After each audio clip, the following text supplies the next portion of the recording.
This is the news feed at noon. After a long search for a president, the Southeast campus has made their decision on who that will be. And Hunter Biden still thinks he's innocent, but a federal court thinks otherwise. Plus, students at this university are cleaning out their dorms and helping others along the way.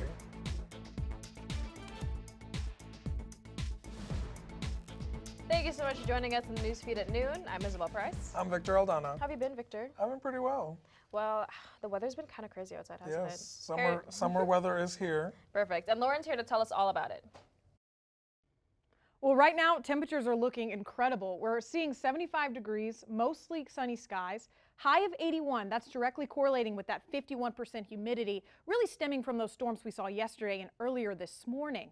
Now, looking across the Metroplex, you'll notice temperatures significantly cooler than what we saw Wednesday, right, with that high of 95. Not today. Dallas, 76, Fort Worth, 74. Up north, a little bit cooler in Denton at 73. The rest of today, those clouds will clear out about 10, 79 at 4, dropping down to an even 70 degrees later this evening. Coming up, we'll take a look at that weekend rain, including that Mother's Day rain and that 7-day forecast. Thank you so much, Lauren. Tarrant County College will confer more than 9,000 diplomas and certificates during its 55th commencement ceremony, May 15th and 16th at Dickies Arena in Fort Worth. Spring 2024 candidates will join more than 7,500 summer and fall 2023 graduates for the two-day event. Nearly 700 are early college high school grads completing requirements for a TCC associate degree and earning a high school diploma all at the same time. If you plan to attend the ceremony, more information can be found at tccd.edu. Following a national search, Andy Bone has been named president for Tarrant County College Southeast Campus. Effective July 1st, Mr. Brown is a champion of higher education with more than 20 years in leadership. He recently served as president of Johnson County Community College in Overland Park, Kansas. Amplified student achievement, increased enrollment, and strengthened business and community partnerships marked his tenure. TCC Southeast has been a vibrant contributor in Arlington and Mansfield for nearly 30 years. Thanks to the 2019 bond program, campus upgrades are underway. A new academic facility showcasing culinary arts, dietetics, and hospitality management debuted just this year. Tarrant County College and the National Institute for Automotive Service Excellence are partnering to provide area automotive technicians a more convenient way to become ASE certified. The testing center at TCC South is now an official Prometric testing center for ASE certification. The certification involves rigorous testing to verify technical knowledge. Students in the Automotive Service Technology, Automotive Collision Repair, and Toyota Technician Education programs will now be able to take their initial student certification exam on site. In addition, automotive professionals from Tarrant County can benefit from a local testing site as they progress through the various ASE certifications throughout their careers. A U.S. soldier recently arrested in Russia allegedly for theft will be detained for 2 months. Staff Sergeant Gordon Black, seen here, didn't have authorization from the Defense Department to be in Russia. He also didn't request official clearance prior to leaving his unit in South Korea. Roughly a month ago, an Army spokeswoman says Black was supposed to be stationed in Texas, but ended up in Russia for, quote, personal reasons. An official with the Russian Foreign Ministry says this case is not linked to espionage or politics, and that the detention will last until July 2nd. A new poll of Wisconsin registered voters finds President Biden leading Donald Trump 50 to 44% in a head-to-head matchup. The Quinnipiac University poll of the key battleground state was released Wednesday. When third-party and independent candidates are included, the poll showed Biden and Trump roughly tied, with Biden at 40% and Trump at 39%. President Biden and former President Trump have very different schedules as they inch closer to the general elections in November. Trump's hush money trial went dark Wednesday, meaning he was free to campaign anywhere, but he decided to visit with supporters at Mar-a-Lago. While Biden campaigns in the battleground state of Wisconsin, our Washington correspondent Julia Benbrook joins us live from the White House with the details. Julia? Biden was in Wisconsin today as he seeks to draw a direct line between his signature legislative achievements and investments in job growth. This as he works to win over voters who are unhappy with the overall economy.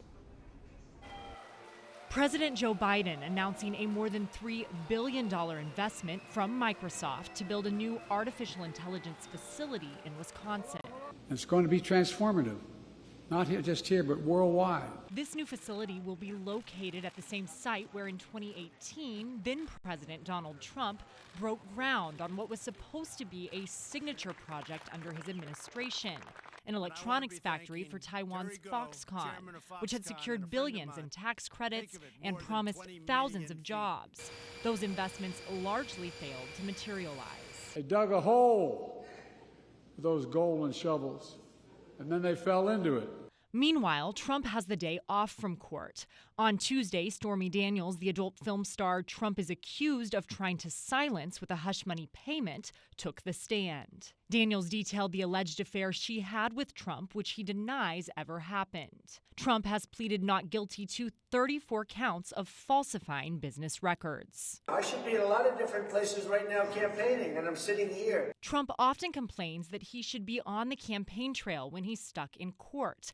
But the trial goes dark on Wednesdays, and Trump is choosing to spend this Wednesday at Mar-a-Lago with supporters who purchased multiple NFTs. Trump's NFTs include a photo of his mugshot, taken after he was arrested in Georgia last year. His NFTs are not connected to the campaign. Trump spent his day out of the court last week campaigning in two key battleground states, Wisconsin and Michigan.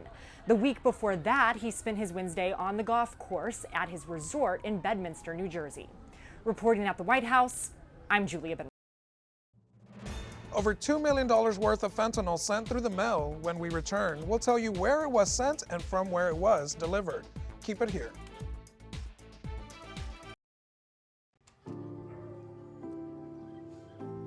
Owen, when you came into my life, it was a whirlwind. I just can't do it. We didn't know what the future would hold, but we knew you would always be a part of it. Adopting you was the best decision in our life. And I am so proud to call you my son.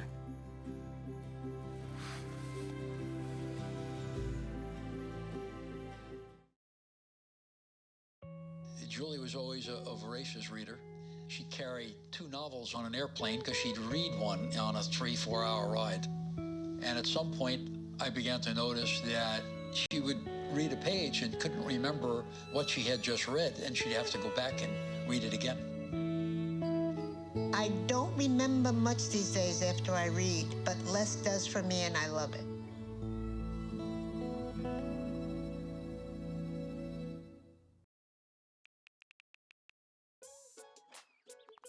Worried about your friend, but don't know how to reach out? You could say, how are you, or get a fake tattoo. You could ask with an app if it works for you. You could chat with them in VR, it's so good. If you think you should check in, yeah, you should. Whatever gets you talking. Reach out to a friend about their mental health. Whatever gets you talking. Learn how you can help at seizetheawkward.org.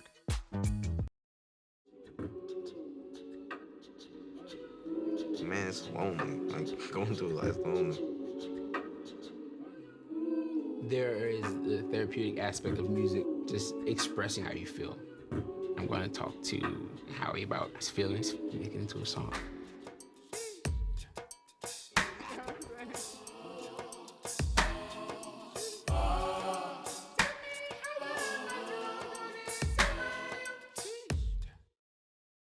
UCLA campus police say a group of protesters they arrested were armed with metal pipes, chains, bolt cutters, and a do-it-yourself occupation guide. Officers detained more than 40 protesters Monday morning in a parking structure near the Quad, previously occupied by pro-Palestinian protesters.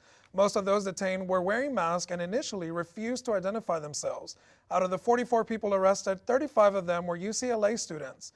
The other 9 people were not affiliated with the university. A federal appeals court yesterday refused to throw out Hunter Biden's federal gun indictment. The move tees up a high-stakes criminal trial next month in Delaware.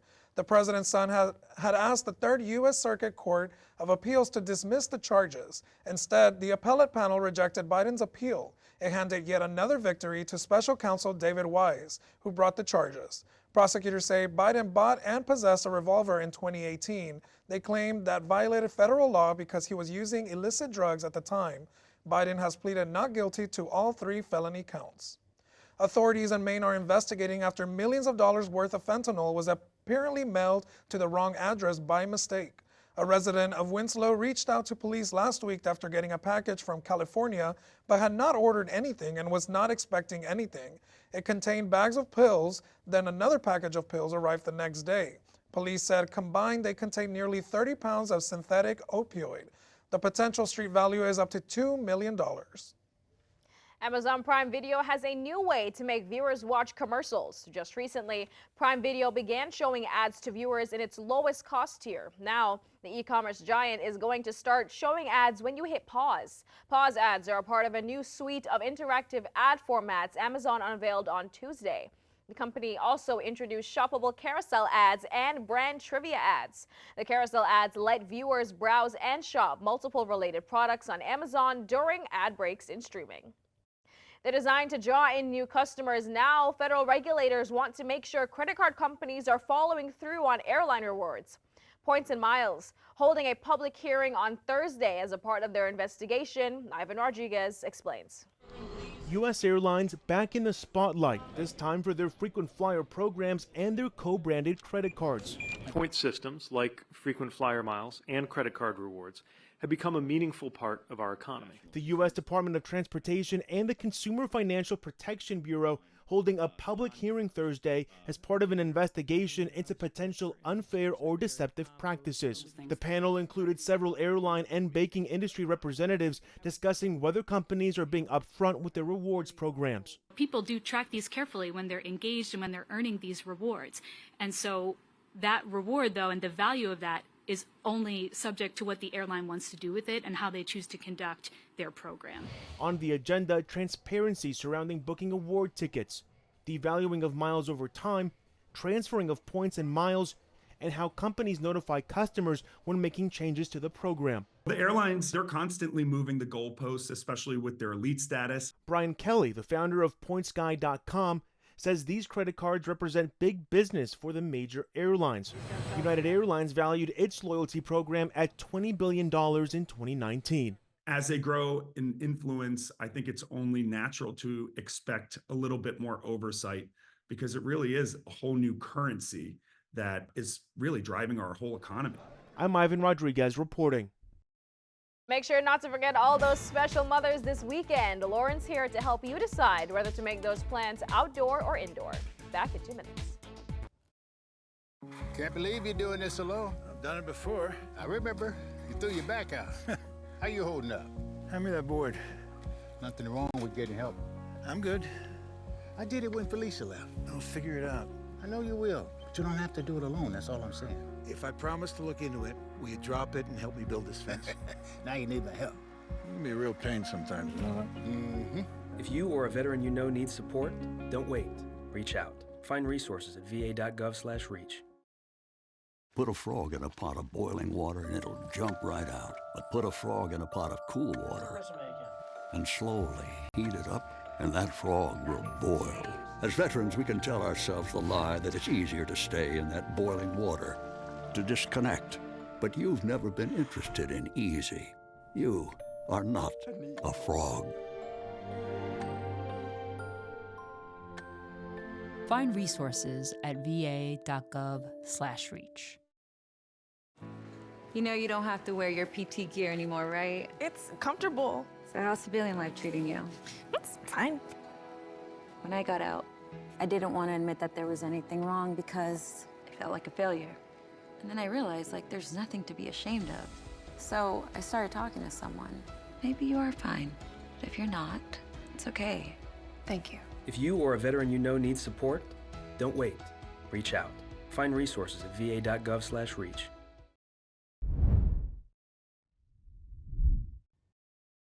Welcome back. Right now we're taking a look at the east side of our campus. We're seeing some wind, some clouds, but mostly sun, which is definitely welcome from what we'd experienced the past few days. Right now 75 degrees, mostly sunny skies, high of 81 and then 51% humidity. That's really coming from those storms that we saw earlier this morning and even yesterday.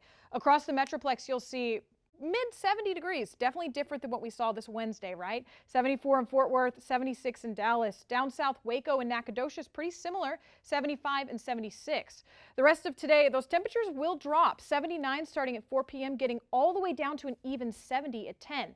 We may see some clouds in the afternoon, but that's going to clear out before tomorrow. High of 74. No precipitation on Saturday. Sunday is when we're going to get that rain, Mother's Day. It's not going to be a real washout, but most of us will see some form of showers throughout that Sunday. 60% chance at noon, bumping all the way up to 90% at 6 p.m. Again, nothing too severe, but most of us will see some form of rain. That's actually going to carry over Monday. You'll see a 60% chance of thunderstorms and then clear out Tuesday, picking back up Wednesday. And then Izzy and Victor, Friday and Saturday will get up into the 90s before Sunday. We'll see those thunderstorms at 40%. Thank you so much, Lauren. We'll make sure to adjust our Mother's Day plans. A Nebraska woman is dealing with an ear injury brought on by a tornado that passed over her home. It's a condition called barotrauma. It can happen with a sudden change in air or water pressure. Here's Molly Hudson with a report. Molly. I was standing here watching as the tornado was going right past. Lindsay Pittman, her husband, and their 3 kids quickly went to the basement. In what Lindsay says felt like 2 to 3 minutes, the tornado went over and past their house. It was a very overwhelming feeling from all of the senses. The first things that I said as it was passing over us was my ears. My ears hurt so badly. Something we've heard from several neighbors. A sudden decompression when the tornado must have been over us because both our ears popped. Because my ears started to pop, and I guess when you're in that tornado, that's when your ears are popping. The way I've been describing it is it felt like you were up in an airplane, air pressure wise, and also like 18 feet below the water at the same time. And in the days since, she's experienced pain, pressure, ringing, and amplification of sounds. According to the Cleveland Clinic, this is barotrauma. It can happen with a sudden change in air or water pressure. The Mayo Clinic describes it as airplane ear, when air pressure in the middle ear and the air pressure in the environment don't match, preventing your eardrum from vibrating normally. Like a clanking on a glass, or my kids accidentally putting their fork down too loudly, and it's like little tiny sounds like that are just extremely bothersome to me right now. Now she wears earplugs to block out some of the sound, something her doctor recommended she continue to do until the condition heals naturally. The tragic death of a 9-year-old girl in accident or negligence. That story next. Jason, let's go see your room.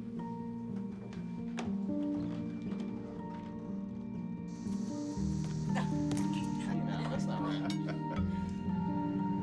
How is it? Is it good?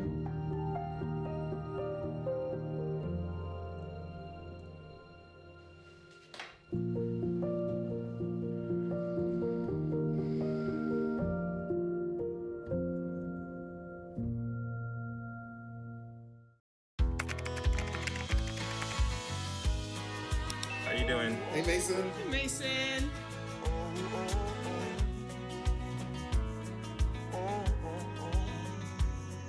Thank you. A place to make my own, a place that I call home, this place that I call home.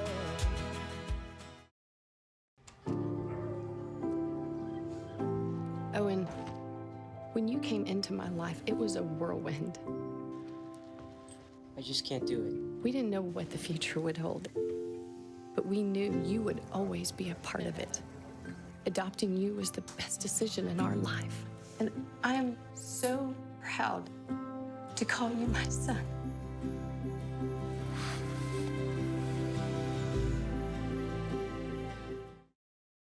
I am so glad you ladies are here. You each have your own rooms. Thank you.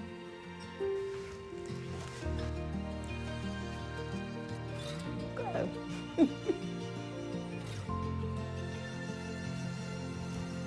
Is it okay to call you Mom? Of course you can.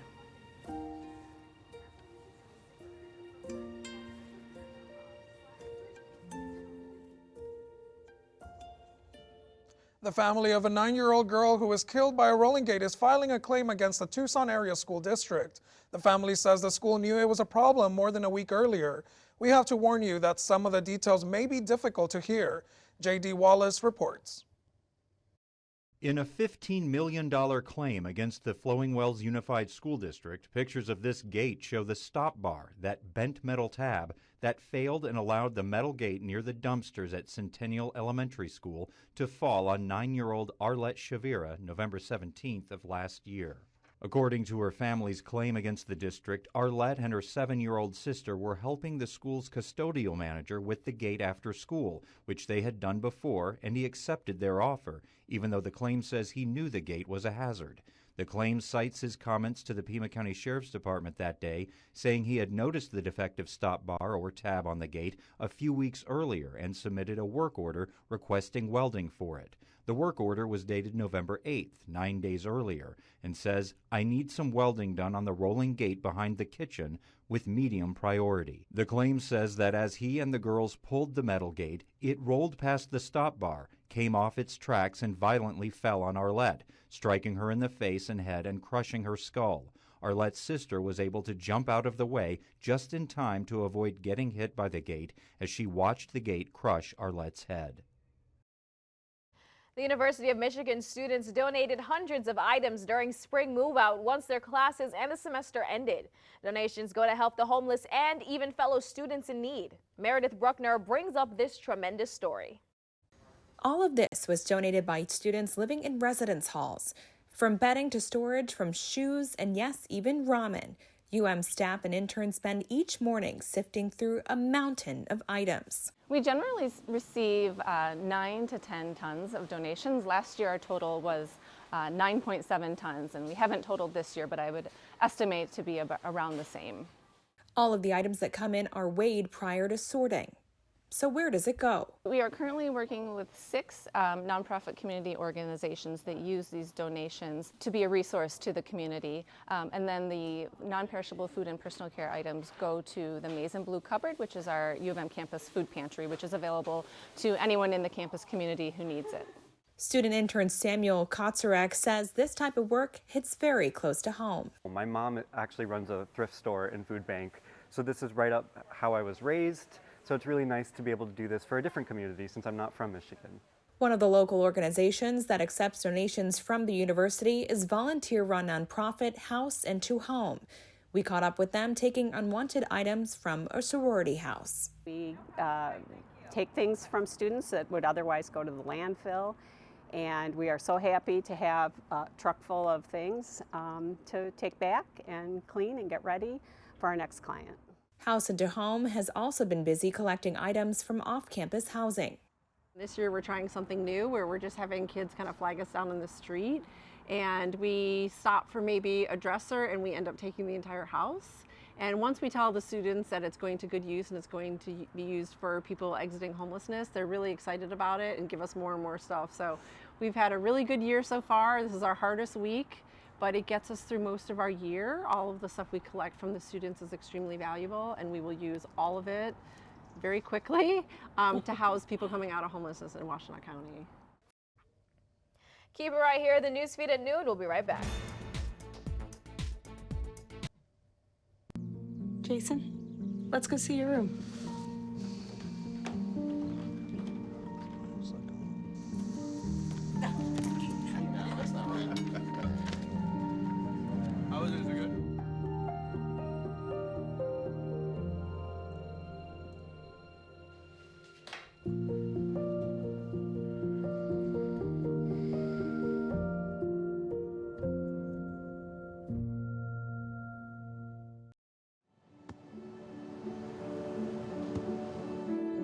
I don't remember how it started. Go to that. Our back and forth. It always came back. Dad! You probably don't remember what you told me, That was perfect. but I heard every word.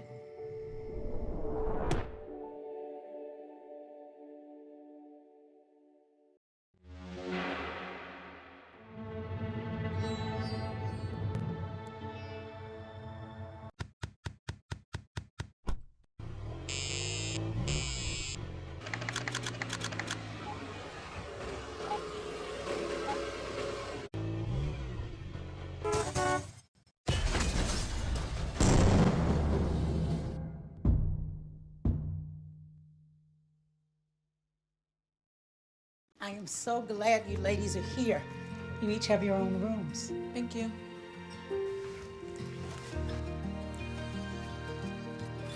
Good.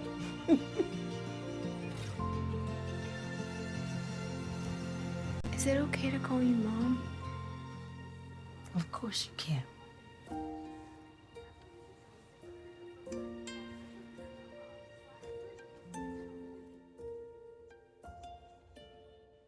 An Ohio second grader is being praised for his quick thinking when a classmate had a life-threatening medical emergency. As Clay Lepard reports, the second grade student, along with 3 school staff members, were all honored on Tuesday for their actions. At Talmadge Elementary, don't ever underestimate the awareness of a second grader. For a second grader to come up and identify that someone's in stress or someone's struggling was just amazing. And that's where we meet 8-year-old Trey Lewis. In March, Trey's classmate had trouble breathing during lunch, a severe allergic reaction to a granola bar that had cashews in it. We are finishing up lunch in second grade. Trey came running over to me and said, "Hey, there's a student choking. I need you to come take a look at it." In a matter of moments, a relay ensued, with Trey alerting the assistant principal, who brought in the school nurse and the medical assistant. All of a sudden, the door flung open. Quickly administering a life-saving EpiPen, just in time. Trey's the biggest hero because he saved that kid's life by alerting me. Today, that student is doing okay. Ask Trey about it, and the smile says more than any words could. It's just good and great that I saved his life. Whoever you're with, you need to know if somebody's allergic to something. That way, everybody can be prepared for the worst. A moment. And it worked out perfectly that day. Worth recognizing. Every one of you has the capacity to be a hero. The humble heroes among us. I went home feeling very good. It meant more to me to save his life than this whole thing we're doing right now. A hypothetical question develops into a viral battle of the sexes. When women were asked, would you rather be alone in the woods with a man or a bear, plenty of women chose the bear. In one TikTok video on this topic, which has been viewed nearly 17 million times, 7 of 8 women said they'd pick the bear. When women were asked about their decision, many responded with a variation of, unlike a man, females know what danger they would face with a bear. Critics of these videos and the question say that this is just an excuse to blame everything on men. As electric vehicles continue to gain popularity across the country, an EV charging station is now available at Tarrant County College's Opportunity Center. The revitalized dual port level 2 station is accessible off the Southeast Loop 820 access road and is one of only 2 public charging stations on Southeast Loop 820. Charging costs $1 per hour. A session begins when the vehicle is plugged in and ends when the plug is removed or the charging process is complete. Payment can only be made at the charging station through a mobile app connected to a credit or debit card. Another quick note, if you own a Tesla, you will need an adapter. Have you ever wondered why brown eggs cost more than white eggs? Some might think that the brown eggs are healthier or they taste better, but farmers say that the logic is a little bit scrambled. The real reason is actually pretty simple. It costs more to keep the chickens that produce the brown eggs well fed and happy. And farmers pass along those costs to consumers. The average cost for a dozen of brown eggs is often $2 to $4 more than a dozen of white eggs.